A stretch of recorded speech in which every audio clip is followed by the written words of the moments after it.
Miembros del patronato de la Fundación Turismo Valencia afirman que se les llamó a una reunión para preparar las declaraciones ante el juez Castro. Sonia Castedo dice que las encuestas le dan mayoría aún estando imputada. La alcaldesa alicantina asegura que la ciudadanía no le pide la dimisión. Muere un aficionado del Deportivo de La Coruña tras ser herido en una reyerta con aficionados del Atlético de Madrid. Una policía y un atracador muertos tras un tiroteo en un banco de Vigo. Otro agente que logró abatir al ladrón tras recibir 2 disparos está herido grave. Saludos, señoras y señores, buenas noches, gracias por acompañarnos en esta segunda edición de las noticias. Comenzamos por el bloque más local. La delegación del PP alicantino participa en las jornadas Estabilidad y Buen Gobierno en las corporaciones municipales organizadas por la Dirección Nacional del Partido en Barcelona. Han participado más de una veintena de responsables públicos y orgánicos del PP de la provincia de Alicante. Las iniciativas en materia de regeneración democrática impulsadas por PP Ciscar en la Convención de Benidorm, celebrada el pasado mes de octubre, han situado al Partido Popular de la provincia de Alicante en la vanguardia del nuevo PP de Rajoy. Así se ha evidenciado en las jornadas de estabilidad y buen gobierno en las corporaciones municipales organizadas por la Dirección Nacional del Partido Popular en Barcelona. Un cónclave donde han participado más de una veintena de responsables públicos y orgánicos del PP provincial liderados por Ciscar. En este sentido, el Partido Popular de la provincia de Alicante ha tenido oportunidad de certificar el trabajo que está desarrollando en materia de transparencia y participación, así como los fundamentos del buen gobierno en las entidades locales, avalado por la reducción de la deuda de los ayuntamientos y el incansable trabajo de sus responsables para mantener ordenado, cohesionado y organizado todo el trabajo a nivel comarcal y provincial. El Partido Popular de la provincia de Alicante es también pionero en la labor desarrollada a través de las áreas destinadas a los residentes europeos, donde ha generado una estructura que directamente desarrollan esos residentes. En este sentido, José Ciscar ha podido situar ya ante Mariano Rajoy y un Partido Popular de la provincia de Alicante con los deberes cumplidos y listo para afrontar los próximos comicios, pero a la vez un partido unido, cohesionado y compactado que tiene al ciudadano como centro de sus políticas y que plantea un contacto constante con las personas, como conocer sus problemas y solucionarlos. El juez José Castro, instructor del caso Nos, no esperaba especialmente nada de las declaraciones de 6 testigos propuestos por la defensa del vicealcalde de Valencia, Alfonso Grau. La audiencia de Palma imputó, como saben, al vicealcalde valenciano por entender que fue el contacto para que la empresa de Iñaki Urdangarín organizara en la capital valenciana eventos por los que se le pagaron 3,1 millones de euros. El juez José Castro, instructor del caso Nos, aseguraba su llegada a la ciudad de la justicia de Valencia para tomar declaración a 6 testigos propuestos por la defensa del vicealcalde Alfonso Grau, imputado por este caso, que no espera especialmente nada de las declaraciones. No, la ha pedido un letrado y en legítimo ejercicio de su derecho, porque si no su cliente hubiera quedado en indefensión, hay que hacerla. Pero yo especialmente no espero nada, ya veremos, habrá que estar. Sí, mira. Esto no será un mero trámite, igual para mí tampoco. No lo sé. Vale, buenas tardes. A su llegada, el juez aseguraba a los periodistas que estas declaraciones había que practicarlas, aunque no esperaba especialmente nada de ellas.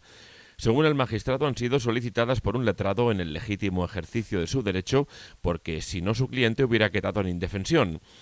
Preguntado por si estas declaraciones eran un mero trámite, el magistrado indicaba que para su letrado no lo será, igual que para él tampoco. Por último, declaraba que desconocía si finalmente el vicealcalde de Valencia sería acusado o no. Estaban citados a declarar como testigos la concejal del equipo de gobierno del Ayuntamiento de Valencia, Mairén Beneito, el empresario José Romaguera y el expresidente de la patronal autonómica valenciana, Rafael Ferrando. También estaba previsto que declararán como testigos el presidente de la Federación de Hostelería Valenciana, Juan Carlos Gelabert, y un funcionario de la Intervención General del Estado, mientras que lo hizo en calidad de perito el catedrático José María Baño León. La audiencia de Palma imputó al vicealcalde de Valencia por entender que fue el impulsor de la concertación entre la Fundación Valencia Turismo y el Instituto NOS para que la empresa de Iñaki Urdangarín organizara en la capital valenciana 3 cumbres sobre eventos deportivos por los que se le pagaron 3,1 millones de euros. La diputada nacional del PP por Valencia y exdirectora general de Feria Valencia y exconsellera del gobierno valenciano, Belén Juste, dice haber dejado claras las cosas en declaración como testigo ante el juez Castro. La diputada nacional del PP por Valencia y exdirectora general de Feria Valencia y exconsellera del gobierno valenciano, Belén Juste, manifestaba que en su declaración como testigo ante el juez Castro ha aclarado algunas cosas de declaraciones anteriores, aunque tampoco ha precisado en qué términos. Belén Juste realizaba estas declaraciones a su salida de la Ciudad de la Justicia, donde acudió a testificar ante el juez José Castro, que instruye el caso NOS en lo relativo a la organización de los Valencia Summit, unos encuentros sobre eventos deportivos promovidos por las empresas de Iñaki Urdangarín, por los que se desembolsaron más de 3 millones de euros. La diputada del PP y alto cargo tanto de Feria Valencia como del gobierno valenciano indicaba también a los periodistas que se ha ratificado en sus declaraciones anteriores. La audiencia de Palma imputó al vicealcalde de Valencia, Alfonso Grau, por entender que fue el impulsor de la concertación entre la Fundación Valencia Turismo y el Instituto NOS para que la empresa de Iñaki Urdangarín organizara en la capital valenciana 3 cumbres sobre eventos deportivos por los que se pagaron 3,1 millones de euros. Juste había sido citada a declarar en calidad de testigo como miembro del patronato de la Fundación Turismo Valencia a propuesta de la defensa del vicealcalde imputado por este caso.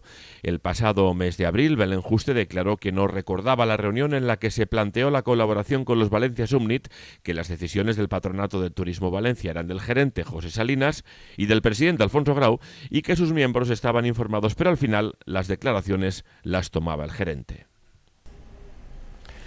Varios de los miembros del patronato de la Fundación Turismo Valencia que han declarado ante el juez Castro afirman que se les llamó desde la Fundación a una reunión para preparar las declaraciones. Según las letradas de Acción Popular, hubo 2 reuniones, una en abril antes de las primeras declaraciones y la otra el pasado 26 de noviembre.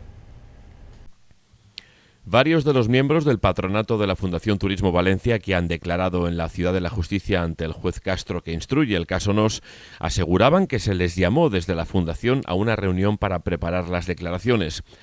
Así lo manifestaban y lo denunciaban a los periodistas la letrada de Manos Limpias Virginia López y del PSOE Sandra Gómez, que ejercen la acusación popular a su salida de las dependencias judiciales tras la conclusión de las testificales. Gómez aseguraba que varios de los patronos que declaraban han manifestado que desde la Fundación y desde el entorno del vicealcalde de Valencia, Alfonso Grau, se les había convocado a una reunión para preparar estas declaraciones. Según las letradas de la Acción Popular, hubieron 2, una en abril, antes de las primeras declaraciones, y otra el pasado 26 de noviembre a las 7 de la tarde, 2 días antes de su citación ante el juez Castro. Por su parte, el juez Castro manifestaba a la salida de los juzgados que no ha cambiado de momento la condición de ninguno de los testigos. Preguntado sobre si ha habido alguna sorpresa en referencia a las manifestaciones de las abogadas de la Acción Popular sobre posibles falsos testimonios de algunos de los testigos, el juez ha respondido que no puede desvelar lo que se ha comentado en la sala. El portavoz del Grupo Municipal Socialista en Valencia ha calificado como vergonzoso espectáculo el presunto intento de manipulación de las declaraciones de los miembros del patronato de la Fundación Turismo Valencia Convention Bureau. El portavoz del Grupo Municipal Socialista en el Ayuntamiento de Valencia, Joan Calabuig, ha calificado de vergonzoso espectáculo el presunto intento de manipulación de las declaraciones de los miembros del patronato de la Fundación Turismo Valencia Convention Bureau. Tras las declaraciones de algunos de los patronos de la Fundación ante el juez instructor del caso NOS, José Castro, que han afirmado que se les reunió para preparar sus testimonios, Calabuig ha señalado que la repetición de los testimonios no solo ha aportado ninguna novedad que permita alterar la situación procesal del vicealcalde de Valencia y presidente de la Fundación, Alfonso Grau, sino que este nuevo y lamentable episodio hace irremediable que no demore ni un minuto más su dimisión como vicealcalde y miembro de la corporación local. Así, ha anunciado que exigirá a Barberá en el nuevo próximo pleno municipal que dé la cara, aclare todas las circunstancias de este episodio y dé cuenta de su responsabilidad política ante estos acontecimientos. El portavoz socialista ha subrayado que si no tenían nada que ocultar, ¿por qué ha sucedido esto? Alfonso Grau ha actuado como escudo defensor de Rita Barberá, a quien ha situado como responsable política de todas las decisiones que se han tomado en el Ayuntamiento de Valencia en las 2 últimas décadas. Ha advertido de que Barberá ha hecho gala en todo este tiempo de que todas las decisiones pasaban por ella y ahora tiene que asumir esa responsabilidad. A su juicio resulta intolerable el espectáculo al que se está asistiendo con un vicealcalde que se va de gira televisiva para engañar sobre su situación judicial, que no es otra que la de imputado, y de una alcaldesa que se pone de perfil para decir que nada de lo que ocurre va con ella. La Administración de Lotería número 3 de Castellón ha recibido numerosas solicitudes para comprar los mismos números que ha jugado el expresidente de la Diputación y del PP provincial, Carlos Fabra, quien, como saben, fue agraciado en 2008 con 2 millones de euros con una serie comprada en este establecimiento. La Administración de Lotería número 3 de Castellón ha recibido numerosas solicitudes para comprar los mismos números que ha jugado el expresidente de la Diputación y del PP provincial, Carlos Fabra, quien fue agraciado en 2008 con 2 millones de euros con una serie comprada en este establecimiento. Así lo ha explicado el propietario de la administración, Carlos Felip, quien ha asegurado que Carlos Fabra es aficionado a comprar lotería no solo en su administración, sino en otras muchas.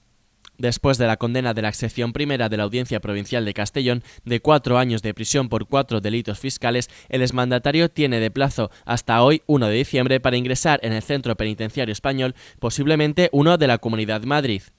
El juzgado consideró probado que Fabra había dejado de pagar 693.000 euros a la Hacienda Pública, por lo que además de la pena de cárcel le impuso una multa de indemnización de 1,4 millones de euros. El expresidente, según ha asegurado el lotero, continúa siendo cliente abonado en la Administración número 3, a diferentes números y diferentes sorteos, aunque con predilección en los números acabados en 7. Carlos Felip ha asegurado que desde que se conoció que Fabra era cliente de su administración, la lledonera, y además había sido agraciado con 2 millones de euros en el sorteo del niño de 2008, muchas personas han acudido a su establecimiento a comprar los mismos números a los que juega Fabra, especialmente de cara a los sorteos de Navidad y el niño. Los partidos políticos deben responder con su patrimonio de la mala gestión que realizan en las administraciones. Este es el deseo y esta es la petición del candidato de UPyD a la presidencia de la Generalitat, Toni Cantó. Cantó manifiesta que el PP se merece que le embarguen todo lo que tenga en la Comunidad Valenciana. Palabras textuales. El candidato de UPyD a la presidencia de la Generalitat Valenciana, Toni Cantó, es partidario de que los partidos políticos respondan con su patrimonio de la mala gestión que realizan en las administraciones y asegura que el PP se merece que le embarguen todo lo que tiene.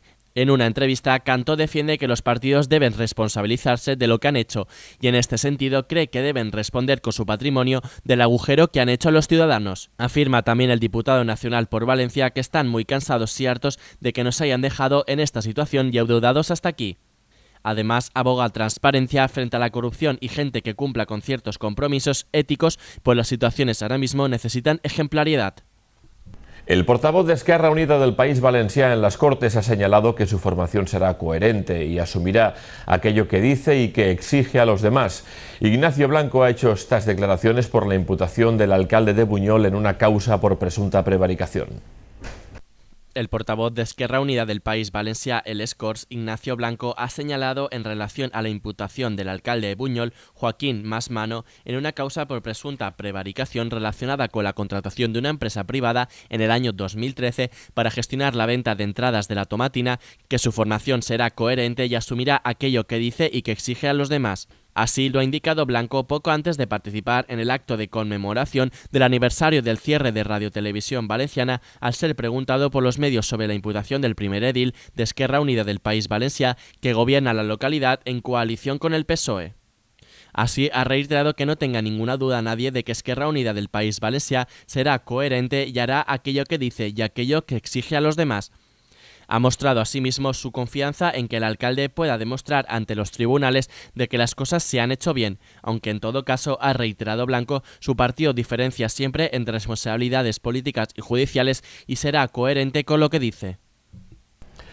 El portavoz del Grupo Popular en las Cortes ha asegurado que existe una necesidad social de reformas y que por ello el PP quiere menos diputados. Jorge Bellver es partidario del ejercicio de la política de más participación y menos privilegios.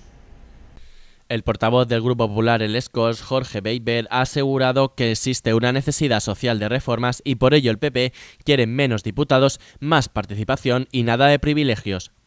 Estas son algunas de las iniciativas que recopila la propuesta del dictamen elaborada por Beiber y el portavoz adjunto Rubén Ibáñez como ponentes designados por la Comisión de Estudio para la Reforma del Estatut que se presentará hoy lunes. Ha señalado Beiber en un comunicado que creen que el contacto directo entre los responsables políticos y los ciudadanos es más necesario que nunca, como lo es también la apertura de los espacios democráticos a la participación ciudadana.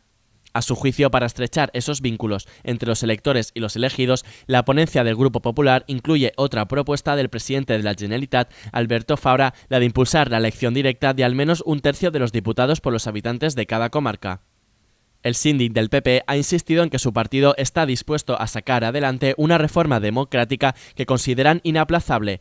Así defiende Beiber que esta reforma es un ejercicio de realismo y de responsabilidad, una propuesta vanguardista y pionera que pretende reforzar la vocación del servicio público de la política, un cometido al que esperan se sume la oposición. Ni olvidamos ni perdonamos. Este es el lema de los trabajadores de Radio Televisión Valenciana que recuerdan el primer año sin señal. También advierten al Consell de que se han convertido en la tumba de aquellos que querían enterrarlos. Una concentración ha recordado el primer aniversario del cierre de Radio Televisión Valenciana con un minuto de silencio, el recuerdo de las primeras y últimas emisiones del ente y la intervención de la presidenta del comité de empresa, Salut Alcover, quien ha destacado el gran error que supuso la decisión del Consell de liquidar la empresa y ha animado a los presentes a quitarse el duelo porque están sin señal pero tenemos futuro. Querían enterrarnos pero somos su tumba, ha agregado. El acto conmemorativo celebrado en la Plaza de Manises de Valencia, junto al Palau de la Generalitat, ha congregado a centenares de personas que han reclamado la dimisión del presidente de la Generalitat, Alberto Fabra, y han reivindicado medios públicos en valenciano y de calidad. También ha contado con la presencia de miembros de los 3 grupos de la oposición, así como de los principales sindicatos. Alcover ha señalado que este año ha sido un año de paro en el que ha emergido a la superficie la auténtica realidad de RTBV, que son 16 directivos imputados, 220 millones de coste del cierre, 1.200 millones de deuda, 1.600 trabajadores en la calle y un sector audiovisual devastado. Así ha agregado que lo que ha pasado es muy grave y los trabajadores no olvidamos ni perdonamos. No obstante, ha indicado que este acto se hace mirando al futuro porque después de un invierno duro espera la primavera, con la esperanza de tener una radiotelevisión valenciana. Dice que las encuestas le dan la mayoría aún estando imputada. Sonia Castedo asegura que la ciudadanía alicantina no le pide la dimisión. La alcaldesa así se expresaba en el transcurso de un pleno en el consistorio. La alcaldesa popular de Alicante, Sonia Castedo, dijo en el transcurso del pleno ordinario del mes que la ciudadanía no le impide dimitir y que además las últimas encuestas le dan mayoría absoluta incluso estando imputada. La primera edil se ha expresado en estos términos en el transcurso del pleno, durante el que ha mantenido un constante rifirrafe con el concejal de Esquerra Unida, Miguel Ángel Pavón, a propósito del tema de la corrupción. En la sesión se han debatido 2 mociones de UPyD que han subido el tono de los ponentes, una de ellas para mejorar la transparencia en el gasto de los grupos municipales y la otra en la que se proponía la creación de una comisión para seguir el cumplimiento de la contrata de limpieza con Sonia Castedo como presidenta. En este contexto, la alcaldesa ha defendido que los ciudadanos no le piden la dimisión y ha aludido a la escasa afluencia a la manifestación del pasado sábado que pedía que abandonara el puesto. No obstante, en el turno de ruegos y preguntas, Pavón ha interrogado a la alcaldesa sobre la razón de que no dimita, dado que, como ha dicho aquí, no va a ser alcaldable del PP a las próximas elecciones y la ha animado a hacerlo para evitar seguir perjudicando a la alcaldía y a la ciudad con su enrocamiento.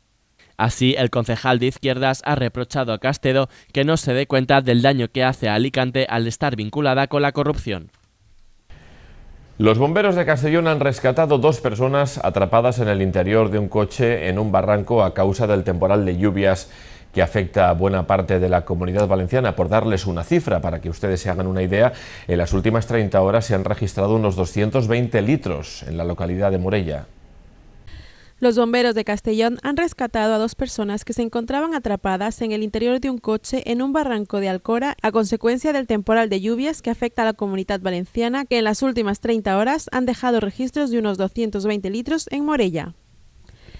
Según han informado fuentes del Centro de Coordinación de Emergencias, sobre las 6 horas, los ocupantes de un vehículo se vieron sorprendidos por una avenida de agua cuando circulaban por una carretera secundaria que atraviesa la Rambla de la Viuda, en el término de Alcora, en el interior de la provincia de Castellón. El conductor logró salir del vehículo, aunque otros 2 ocupantes tuvieron que ser rescatados por los bomberos del Parque Comarcal Alcalatén. Todos ellos resultaron ilesos, aunque presentaban síntomas leves de hipotermia y estaban muy nerviosos, por lo que fueron atendidos por personal médico.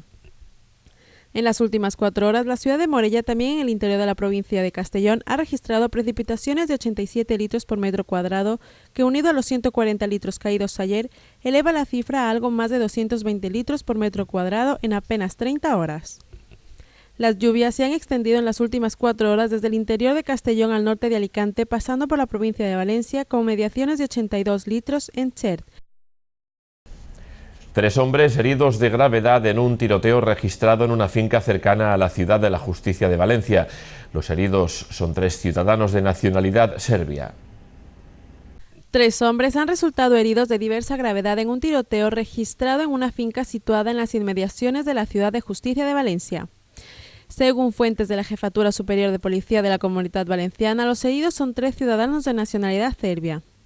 Los hechos han ocurrido alrededor de las 13 horas en la calle Instituto Obrero en circunstancias que no han sido precisadas, ya que los agentes están realizando todas las primeras investigaciones. Los 3 heridos por arma de fuego han sido trasladados a un centro hospitalario, aunque de momento no se ha determinado el alcance de sus lesiones. Los disparos han sido escuchados por los periodistas que en la sede de la Ciudad de Justicia de Valencia cubre la información sobre la segunda jornada de declaraciones de testigos que realiza el juez Castro, instructor del caso NOS, en relación a la organización de los Valencia Summit, unos encuentros sobre eventos deportivos promovidos por la empresa de Iñaki Urdangarín, por los que se desembolsaron más de 3 millones de euros.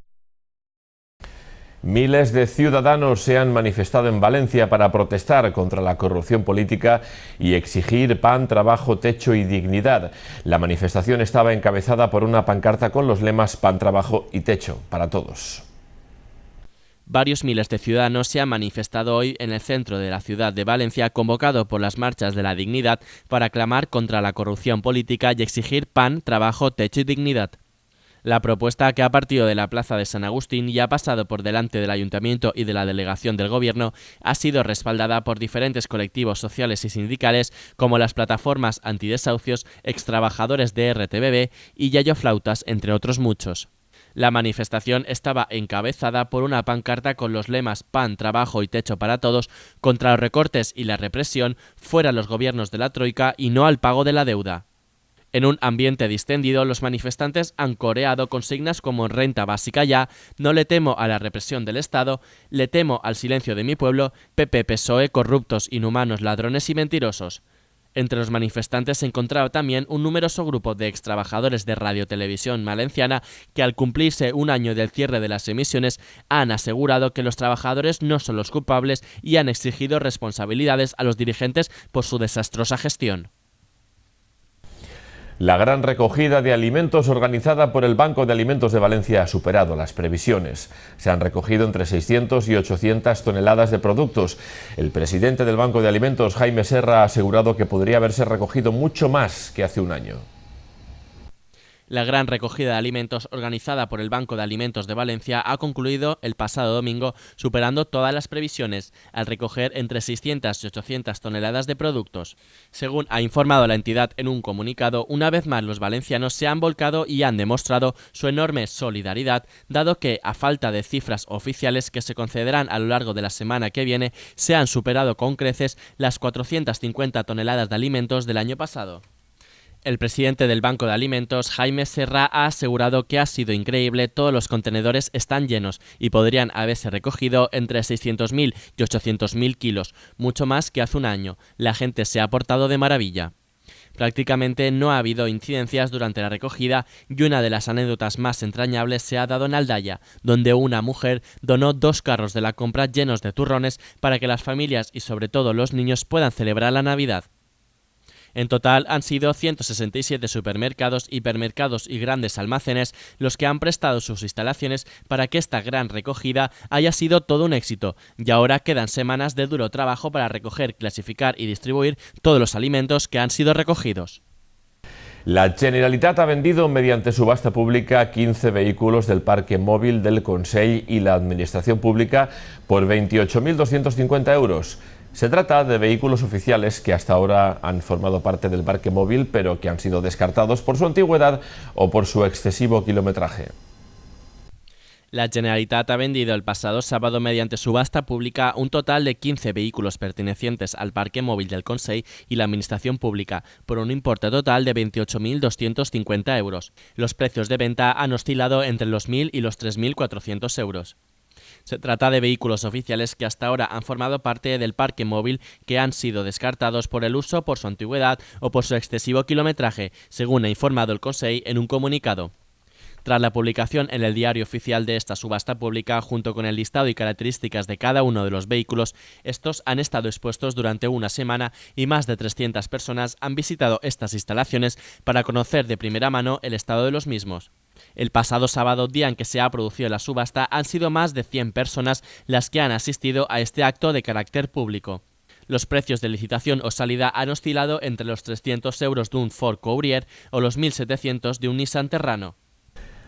La ciudad de Valencia alberga comercios cuya trayectoria alcanza los 100 años de antigüedad, como Luis Farinetti, Álvaro Molinero, la tienda de las ollas de hierro, que han tenido que apuntarse a las nuevas tecnologías para sobrevivir. Parece que lo están consiguiendo.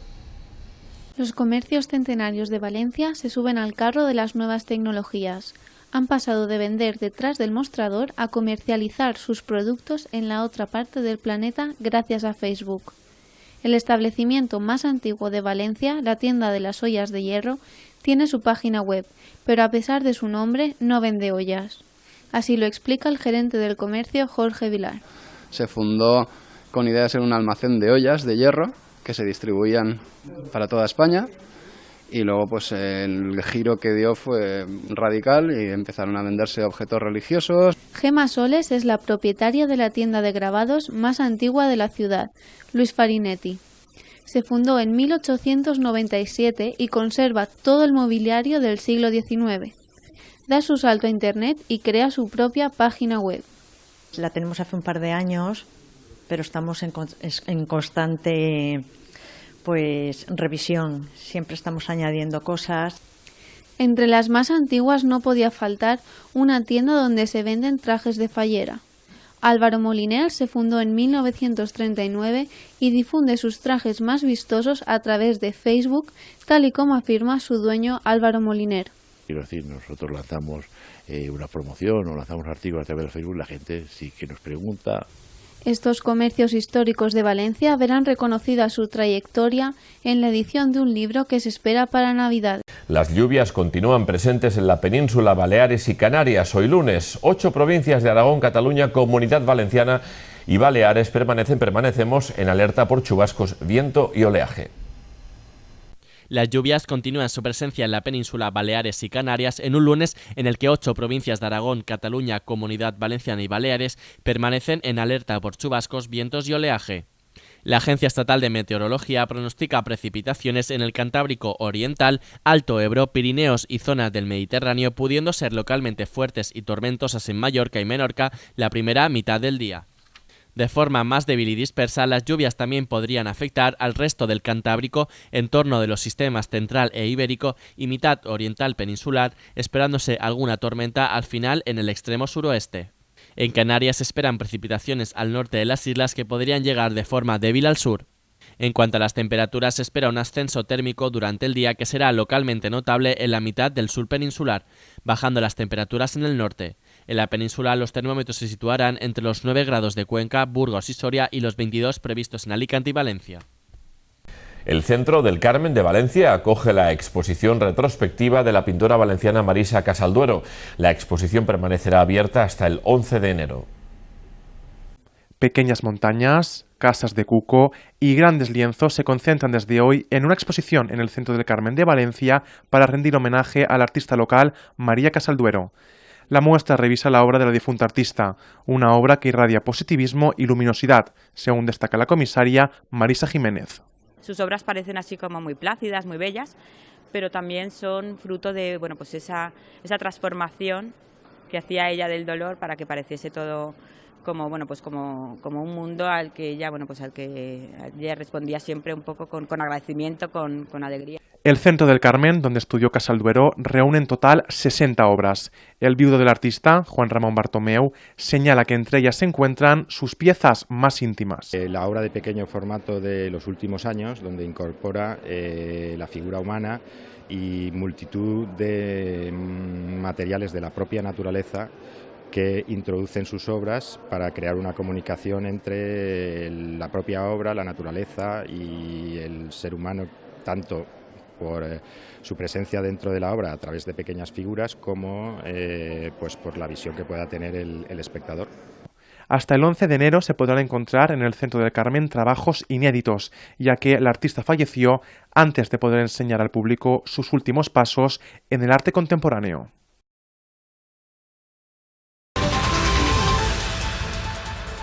Pasamos página, nos centramos en noticias de ámbito nacional y empezamos con una reflexión. Que alguien relacione la violencia con el deporte y con el fútbol es realmente dramático, más todavía con sucesos como el que ha desembocado con la muerte del aficionado ultra del Deportivo de La Coruña tras ser herido en una reyerta, con aficionados también ultras del Atlético de Madrid.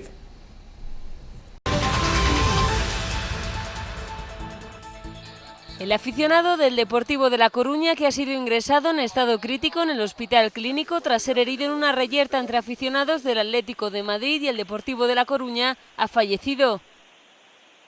La víctima, de 40 años de edad, ha ingresado en parada cardíaca y con hipotermia en el hospital, por lo que la unidad de cuidados intensivos ha intentado reanimarle durante varias horas sin éxito. Ambos equipos han condenado los hechos en un comunicado.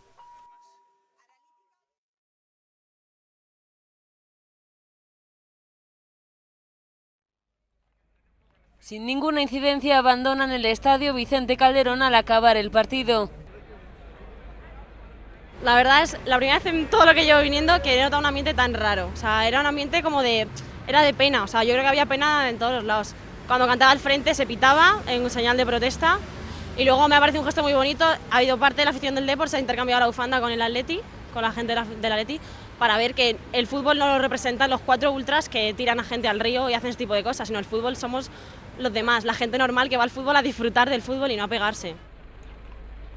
La policía ha detenido a 14 personas. En un primer momento se procedió a la detención de 2 personas y se identificó otra treintena de ultras. Más adelante se han detenido a otros 12 implicados y hasta ahora continúan las investigaciones, por lo que podría haber más detenidos. Víctor Fernández, entrenador del Deportivo de La Coruña, afirma que se ha vivido uno de los días más tristes del fútbol español por los incidentes entre ultras que causaban, como saben, la muerte de esta persona. No solo tristeza, también enfado por un hecho que considera deleznable y condenable, naturalmente. Había muchas versiones, algunas contradictorias, ¿no? Pero, o sea, que a medida que te iban dando información, pues la gravedad era mayor y era todo ya un descontrol. Sinceramente, a nosotros nadie nos ha planteado de llegar a suspender el partido, ¿no? Creo que posiblemente hoy vaya a ser uno de los días más tristes del fútbol español en los últimos años. Y ha sido un hecho deleznable, condenable. Uno no puede entender la vida de esta manera, ¿no? Cuando sobre todo acude a un acto que es a un acontecimiento, a una fiesta que tendría que ser de hermandad, de disfrute, de participar con tu familia y no sé las consecuencias que habrá tenido. Y en el vestuario éramos conscientes de ello porque, claro, había muchas opiniones que dicen que las consecuencias eran muy malas porque había muchos heridos, etcétera, pero tampoco sabíamos hasta qué punto es el alcance y tampoco ha habido un planteamiento oficial de decir vamos a suspender el partido. Nosotros nos han dicho que calentáramos, que saliéramos a jugar el partido y nada más, porque tampoco teníamos una información muy exacta de lo que había acontecido. Sabíamos que había sido un enfrentamiento terrible, ¿no? Muy violento, muy numeroso y con malas consecuencias, pero no nos llegábamos a más. Bueno, ministra, antes dijiste que antes del partido había una especie de descontrol, que la gente realmente no sabía qué pasaba. ¿Los futbolistas han podido centrarse en el partido? ¿Ha sido complicado emocionalmente? ¿Cómo están ahora mismo? ¿Había quien no quería jugar, por ejemplo? No se ha planteado eso. Porque las noticias eran muy variadas.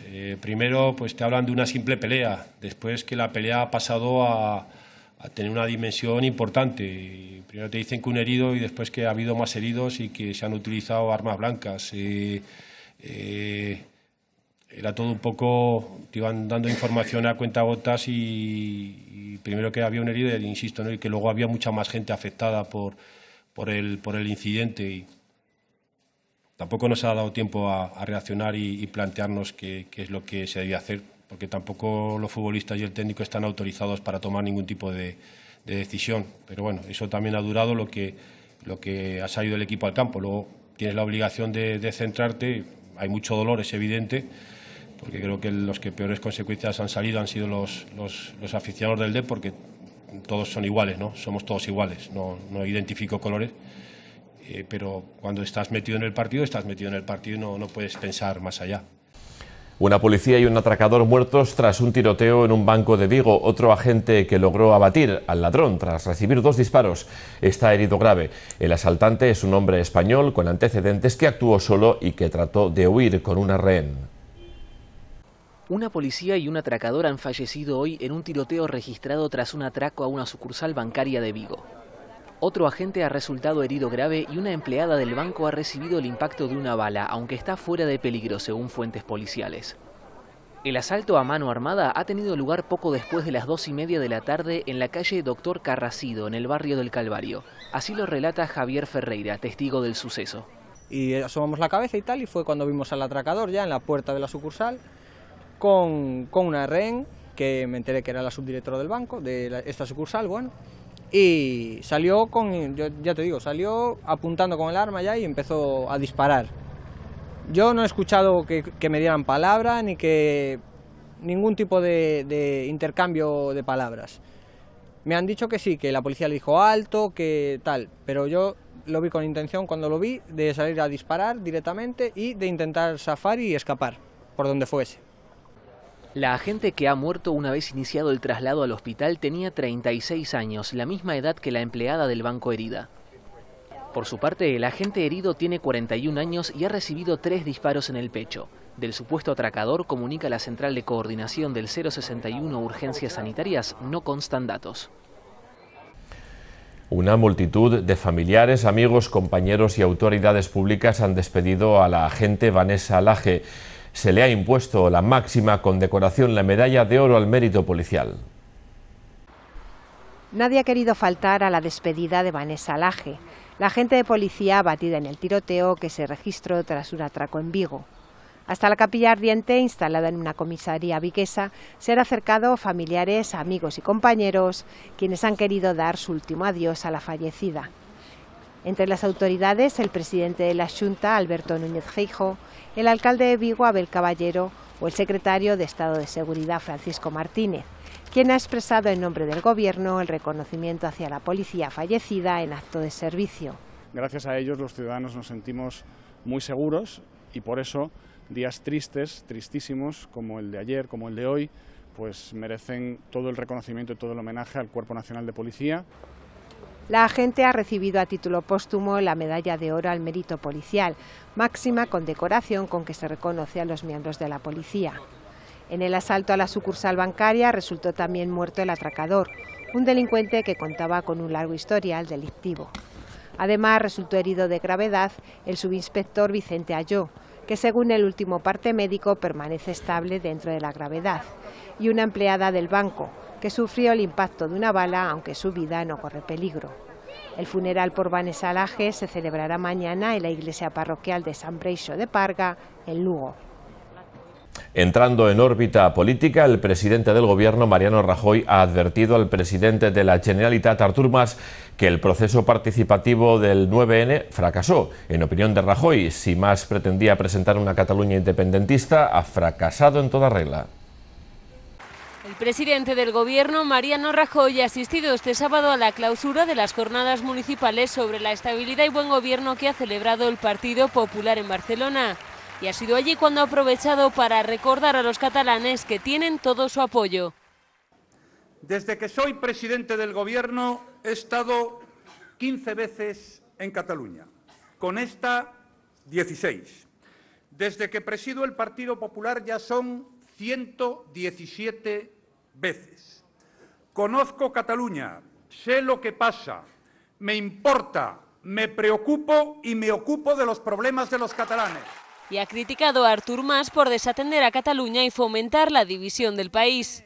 Ha estado obsesivamente entregado a fomentar la división de los catalanes, propagando falsos mitos históricos y políticos, engañando a la gente sobre la realidad económica y fiscal de Cataluña y de España, agitando la ensoñación de la independencia como la Arcadia feliz. Y mientras tanto, la casa sin barrer. También ha tenido palabras críticas para el Partido Socialista. Hemos visto cómo los socialistas ahora dicen que se equivocaron en bloque cuando propusieron llevar a la Constitución la estabilidad presupuestaria. ¿Cómo se puede pactar una reforma de la Constitución con alguien que 2 años después de haber pactado una dice exactamente lo contrario? ¿Qué credibilidad hay para pedir eso? Y aunque sin nombrarle, Rajoy ha acusado al secretario general del PSOE, Pedro Sánchez, de buscar el aplauso fácil, diciendo a unos lo que quieren escuchar y cambiando de opinión al segundo. Pedro Sánchez se ha reunido con los vecinos de Vallecas. En este encuentro, el líder socialista ha hablado sobre la visita de Mariano Rajoy a Cataluña. Sánchez considera que el presidente del gobierno no ayuda a los españoles. Pedro Sánchez se ha reunido este domingo con los vecinos del madrileño barrio de Vallecas, un encuentro en el que el líder socialista ha hablado sobre la visita de Mariano Rajoy a Cataluña. Sánchez considera que el presidente del gobierno no ayuda a los españoles. Escuché al señor Rajoy defender España, dar golpes de pecho y decir que hay que defender España. Mire, yo le digo al señor Rajoy y a todos los españoles que en efecto Artur Mas es el presidente de la Generalitat que fractura políticamente España, pero que el señor Rajoy es quien fractura socialmente con sus políticas España. Pedro Sánchez también ha aconsejado a Rajoy sobre lo que tiene que hacer. Si el señor Rajoy quiere defender España, que empiece por defender el estado del bienestar, que empiece por defender la dependencia, la educación pública, la sanidad pública y creando empleo en el sector de la construcción y el sector de la rehabilitación. El socialista también ha tenido unas palabras sobre la corrupción. Y yo le digo al señor Rajoy que la única manera de regenerar democráticamente España es jubilar democráticamente al señor Rajoy y que el Partido Popular pase a la oposición. Sánchez ha destacado que la gente está justamente cabreada con este gobierno y ha prometido que su partido va a dejarse la piel para cumplir con sus compromisos. El secretario de organización del PSOE, César Luena, cree que no tendrán pase aquellos que son rupturistas pero se hacen pasar por reformistas. También ha pedido respeto para la sociedad española y coherencia, no solo para decir lo que se piensa, sino sobre todo para hacer lo que se dice. Pero es cierto que tenemos un problema de convivencia. Lo tenemos. Y lo tenemos porque la irresponsabilidad ha acampado a sus anchas. A sus anchas. Hoy tenemos a Rajoy, después de mucho tiempo, en Cataluña. Lo tenemos en Cataluña. Bueno, ya se ha dado cuenta de que tiene que ir a Cataluña, más allá del cálculo electoral. Mal y nunca. Cuando se llega tarde a Cataluña, cuando se llega tarde a afrontar los problemas que has transformado en crisis, cuando se llega tarde a darse cuenta que luchar contra la corrupción es algo inaplazable. Querido Pablo, aunque el populismo extremista o el extremismo populista se vista de seda, populismo extremista se queda.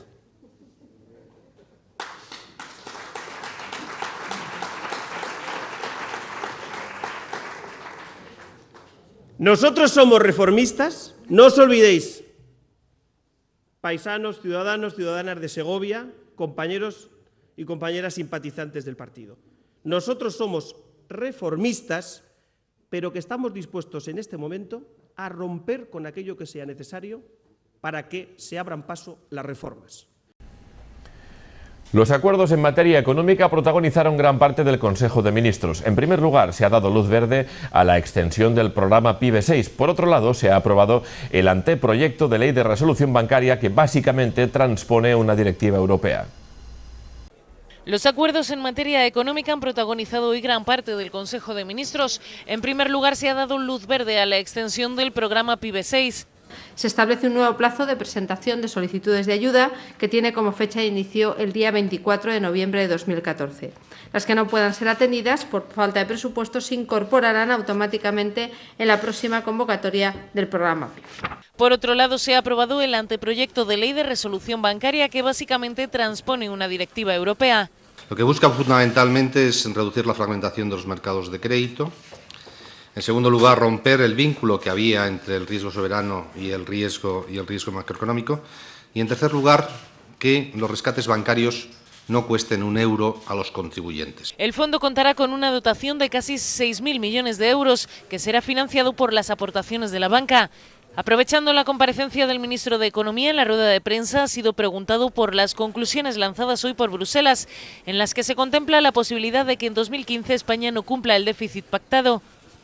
Y nos dice que en el 2015 sus proyecciones es un crecimiento del 1,7%, si no me falla la memoria, con un déficit público del 4,6%. El presupuesto español es de un crecimiento del 2%, con un déficit público del 4,2%. Es decir, tenemos una diferencia que es marginal, que es pequeña. Así aseguró que no será necesario aplicar ajustes adicionales para cumplir con el objetivo de déficit gracias al mayor crecimiento económico.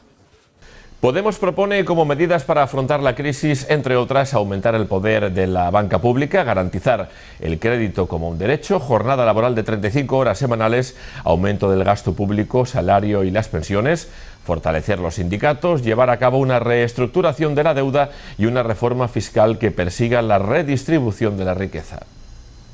Podemos despeja parte de sus dudas sobre su programa económico para gobernar España. Después de hacer un diagnóstico realista, dicen, para actuar ante la situación de emergencia en la que, según aseguran, se encuentra España, la formación política presenta un documento base para discutir con todos los agentes sociales y extraer así propuestas concretas. Nosotros pensamos que nuestra sociedad no se merece más embaucadores ni vendedores de humo, que sacan conejos de la chistera. Por eso vamos a trabajar en un programa realista, en un programa pragmático que permita salvar buena parte de las conquistas sociales que se produjeron en nuestro país en los últimos 30 o 40 años y que por desgracia se están destruyendo. Para elaborar estas líneas generales, Podemos ha pedido ayuda a 2 economistas de prestigio. Recomiendan aumentar el poder de la banca pública, garantizar el crédito como un derecho, reducir la jornada laboral a las 35 horas semanales y aumentar el gasto público. También ven conveniente incrementar los salarios y las pensiones y fortalecer a los sindicatos. Los problemas económicos no tienen soluciones técnicas, sino políticas, y por eso es fundamental que para que se pueda reactivar la economía española con equidad y con eficacia, que de esa reactivación sean beneficiarios todos los sujetos de la economía. Reestructurar la deuda o una reforma fiscal que persiga el equilibrio de la riqueza son algunas de sus medidas para España. También quieren garantizar una ayuda desde el Estado a quienes en contra de su voluntad no pueden acceder a otros ingresos o subsidios. Su modelo de referencia, el de los países nórdicos. Si España, en lugar de 1 de cada 10 personas adultas que trabajan hoy en la educación, sanidad, servicios sociales, los servicios públicos del Estado de Bienestar, en lugar de 1 de cada 10, como ocurre en España, fuera 1 de cada 4, como ocurre en Suecia, tendríamos 3,5 millones más de puestos de trabajo. Desde la oposición ya han tachado estas propuestas de utópicas y de poco realistas. El Partido Popular afirma que son medidas radicales y el Partido Socialista critica que no sea algo definitivo y que cambien de ideas cada 3 semanas. El secretario de Estado de Energía, Alberto Nadal, considera que las caídas del precio del petróleo en los mercados internacionales supone buenas noticias para la economía española, ya que permitirán apuntalar el crecimiento y la recuperación en los próximos años. Bueno, son buenas noticias para España en la medida que importamos gran cantidad de hidrocarburos. Esto se termina reflejando en el precio de la gasolina, del gasóleo y en general del conjunto de los hidrocarburos. Sí es importante saber que no se produce un traslado del 100%, o sea, esto lo oyes en algunos medios de comunicación. En el precio del litro de gasolina, el precio de la materia prima solo es una parte, como en el precio del queso, el precio de la leche solo es una parte. pero esto termina repercutiendo en el surtidor, como estamos viendo, y desde luego España, que es un país dependiente de las importaciones de energía, como he dicho ahora mismo, como la mayoría de los países europeos, pues lo han hecho todos los países europeos, pues entonces son buenas noticias de cara a las posibilidades de apuntar al crecimiento económico y la recuperación para el próximo año. Tenemos una subasta de interrumpibilidad que nos ha mostrado un precio de la interrumpibilidad más bajo del que teníamos anteriormente. Como tal, tenemos una oportunidad de dar una mayor seguridad al sistema comprando más interrumpibilidad. Pero lo primero que necesito es saber la opinión del operador del sistema, que es el garante de la seguridad de suministro. Una vez que tengamos el informe del operador del sistema sobre las necesidades o las posibilidades de comprar más interrumpibilidad por parte del sistema eléctrico, y ya previsto como estaba en la norma, se podrá convocar una subasta extraordinaria para seguir comprando interrumpibilidad. Mercedes Piguem ha presentado su renuncia como vocal del Consejo General del Poder Judicial al presidente del Tribunal Supremo y del órgano de gobierno de los jueces, Carlos Lesmes, que la ha aceptado. En una carta refiere que se encuentra en una situación en la que se ve muy afectada por el descrédito al que afirma se le está sometiendo. Mercedes Piguem ha presentado su renuncia como vocal del Consejo General del Poder Judicial al presidente del Tribunal Supremo y del órgano de gobierno de los jueces, Carlos Lesmes, que la ha aceptado. Fue el propio Lesmes quien solicitó a Piguem la renuncia a su puesto tras conocer las informaciones periodísticas según las cuales la hasta ahora vocal trasladó 9.500 euros de Andorra a España, acompañada de su hermana, que introdujo 10.600. Pese a que no supone la comisión de un delito, Lesmes le comunicó que debería renunciar a su cargo por entender que el órgano que representa a los jueces debe ser expresión de ejemplaridad y generar confianza en los ciudadanos, valores que a su juicio podrían verse comprometidos por esta situación. En su renuncia, Mercedes Piguem explica que se siente muy afectada por el descrédito al que se le está sometiendo y asegura que esta circunstancia la hace demasiado frágil para ejercer su función. El vicepresidente de la Asociación Unificada de Militares Españoles pide que no se trunquen las carreras militares.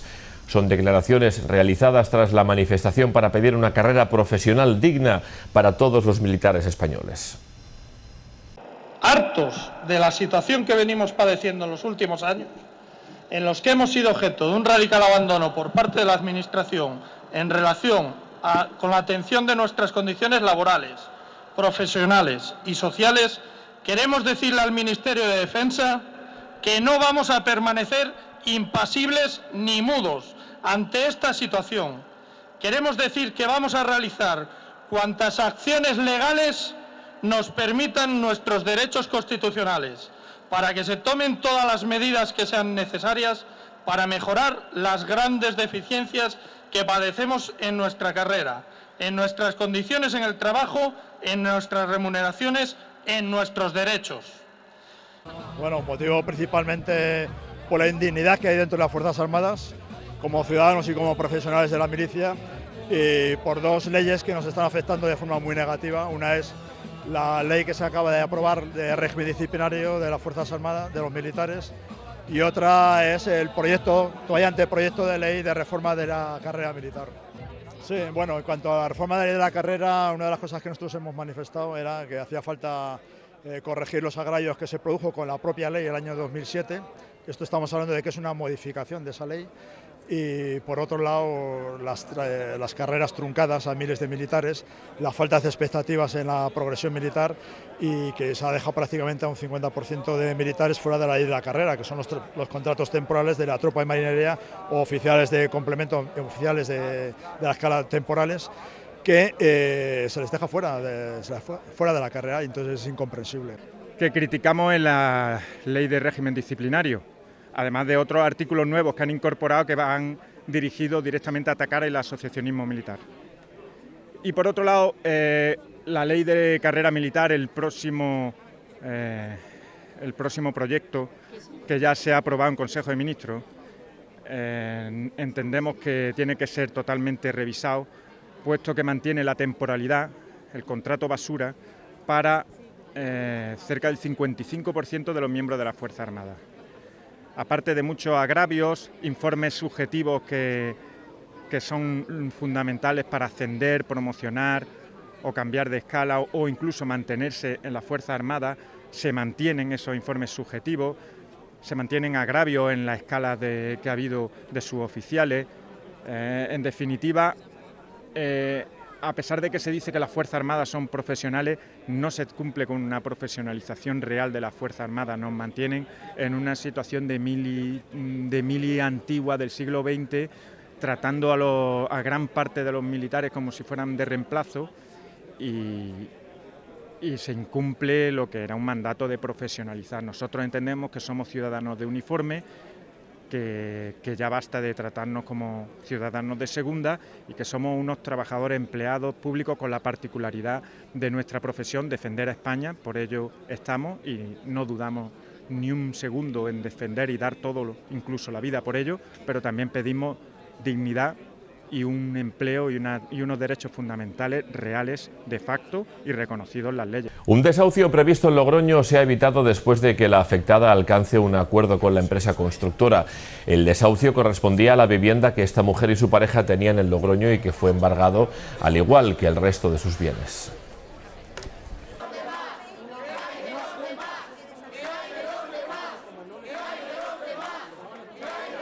Que para mí es importante empezar una nueva vida sin cargas de ningún tipo y vivir como todo el mundo de mi trabajo, nada más.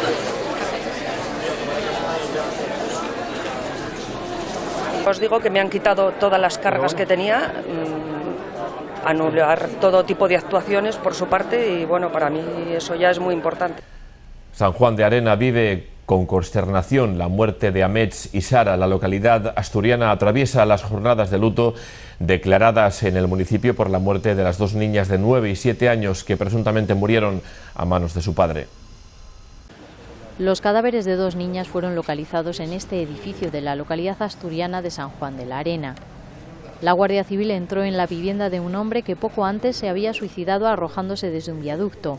Se trataba de sus hijas, Amets y Sara, de 9 y 7 años. El presunto parricida, de 55 y natural de Vizcaya, residía en el pueblo desde su separación. Su esposa vivía con las niñas en la cercana localidad de Soto del Barco, donde las pequeñas acudían al colegio Gloria Rodríguez, que hoy ha suspendido las clases. La localidad, de unos 1.500 habitantes, está conmocionada. Su alcalde, Jaime Menéndez Corrales, ha decretado 3 días de luto oficial. No hay palabras para definir este acto tan cruel y absurdo llevado a cabo por su padre, que una vez que terminó con la vida de sus hijas puso fin a la suya arrojándose desde el puente de la Concha de Artedo. En San Juan de la Arena tampoco dan crédito a lo sucedido. Pero se veía un señor muy tranquilo, normal. No se esperaba, ¿no? No, ni hablar. Bueno, el marido mío cuando se enteró de noche que estábamos aquí, que teníamos un campeonato de mus, y se enteró, dijo que era imposible que fuera así, señor. Y dice, si estuve toda la mañana hablando con él y estaba muy tranquilo hablando de la Angula y del concejo de Soto y todo, dice, es imposible que fuera él. El hombre tenía antecedentes por una falta de vejaciones y por un delito de impago de las prestaciones económicas, pero no constaba denuncia por comportamiento violento.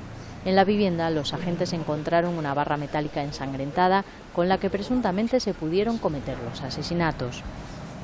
En lo que llevamos de año, la Policía Nacional ha detenido a más de 200 personas relacionadas con la comercialización de artículos falsos. La operación Prima y Cuarzo ha supuesto un antes y un después contra estas organizaciones criminales vulneradoras de los derechos de propiedad intelectual e industrial.